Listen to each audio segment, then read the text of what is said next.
It was the best of times, it was the worst of times. It was the COVID-19 pandemic, 2020 to 2022, hopefully. Actually, no, it was a god-awful time.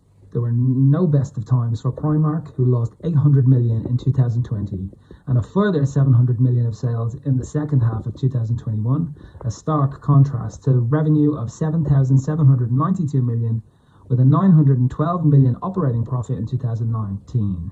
In a time where digital adoption of the general public soared to new heights all across the world, and many businesses responded with roaring e-commerce trade, supplying and isolating a depressed and demanding population with retail therapy, Primark refused to digitize. This begs the question, from a digital marketing perspective, what the hell are they thinking? What the hell are they still thinking? Even today, they have publicised no plans to digitise their business with an e-commerce website when competitors such as ASOS reported revenue in 2020 of 3,910 million, gross margin 45%, or H&M, who only dropped 17% in net sales from 2019 to 2020, that's 20 million, and took 23,185 in net sales for 2021. Let's explore. Are they crazy? Or is this sound business sense?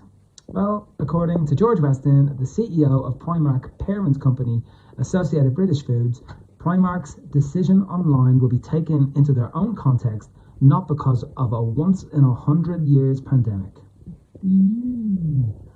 So tell that to Kodak, Blockbuster, Polaroid, Compaq, Forever 21, Radio Shack, Toys R Us, Well Air, Thomas Cook. I can go on and on and on. There are a lot of names. All companies who went bankrupt due to their competitors' digital adoption surpassing them. From an academic business perspective, it is common business practice to take the PESTLE factors into consideration. That's political, economic, social, technological, legal, and debatable, ethical. These PESTLE factors don't only maintain competitive advantage, but they are there literally to stay in existence. An economic and social shift, such as a global pandemic, should have been enough to warrant digitization, as would the digital adoption of almost all competitors, yet Primark still refuse. Academically, they should be bankrupt already. And yet, when they reopened their doors on April the 12th in 2021 across UK and Wales, the power of Primark's customer loyalty and confirmation of the strength of their bricks and mortar Primark experience prevailed, with people queuing around the block to get into their stores. This could be used to argue that customers do not want an online Primark offering, that a move to digitization would lower the average basket spend of the Primark shopper, yet Primark and IKEA were the two most searched brands when non-essential retail resumed. There is clearly a market for both in-store and online Primark shoppers. Could it be cost? Zara was late to digitize their e-commerce, choosing to go online in 2010, but now their e-commerce sales are among the top high street retailers globally, with the company investing $3 billion in e-commerce operations and expansions in 2020. This did not hinder their average spend. In fact, it gave customers more choice, more access, and more loyalty to the brand. Is it the fact that online retail hinders the temptation to fill your basket with things that you do not intend to purchase in the first place? We've all been in Primark where we've gone in for one thing and come out with 10. But look at Finch Goods, who maximised on offer-conscious customers by introducing upsell offers during checkout online.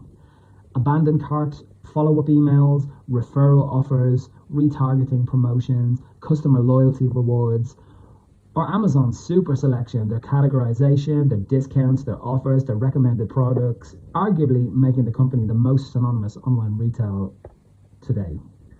Customer average spend and loyalty can be increased and strengthened with the correct digital marketing strategy. So what then? The answer is, I don't know. The only ones who do know are the CEO and senior executives of Associated British Foods, the parent company of Primark. This begs the question though, how long have these senior managers been in these positions? Is there a case of that's the way we've always done it, or if it's not broke, don't fix it? Any business that has ever said these words before has signed their death sentence. Just look at Kodak, Blockbuster, Polaroid, Compaq, Forever 21, Radio Shack, Toys R Us, Well Air, Thomas Cook, just to to name a few. I hope not, or the statement, thanks hon pennies, is going to be about vintage clothes.